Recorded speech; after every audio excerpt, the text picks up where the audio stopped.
ఆయన కాంగ్రెస్ పార్టీ నాయకుడు ఆయన ఇష్టానుసారంగా అసలు ఆయనకి ఎవరు అధికారం ఇచ్చారు, అందులో మహేష్ కుమార్ గౌడ్ గారు, రేవంత్ రెడ్డి గారికి, రాహుల్ గాంధీకి ఓటర్ ఐడితో ఏం సంబంధం, డిస్ట్రిబ్యూషన్తో కాంగ్రెస్ పార్టీకి ఏం సంబంధం, ఆయన ఇష్టం వచ్చినట్టుగా ఓటర్ ఐడి డిస్ట్రిబ్యూషన్ అని పెట్టుకొని అక్కడ మీరు చూస్తే ఆ ఓటర్లందరినీ కూడా పిలుచుకొని మరి వాళ్ళు ఓటర్లా ఫేక్ ఓటర్లా వాళ్ళు ఎవరో నాకు తెలియదు, మరి ఎలక్షన్ కమిషన్కి తెలుసో లేదో కూడా తెలియదు, చూస్తుంటే కొంతమంది మైనర్ ఓటర్లా కనబడతా ఉన్నారు.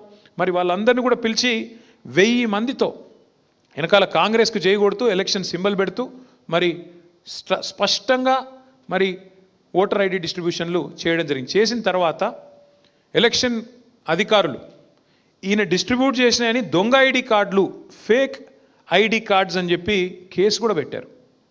ఫేక్ ఐడి కార్డ్స్ డిస్ట్రిబ్యూషన్ అనేది చాలా సీరియస్ నేరం. దొంగ ఓట్లు నేరం అయితే దొంగ ఓటు కొట్టడమే కాకుండా మళ్ళీ వాటిని ఇంత బాహాటంగా ప్రదర్శిస్తూ మీడియా గ్లేర్లో డిస్ట్రిబ్యూట్ చేయడం అంటే ఇంకా పెద్ద నేరం. కేసు కూడా ఆయన మీద బుక్ అయింది. అప్పుడు మేము ఇంకా సీరియస్గా పరిశోధించడం మొదలుపెట్టినాం.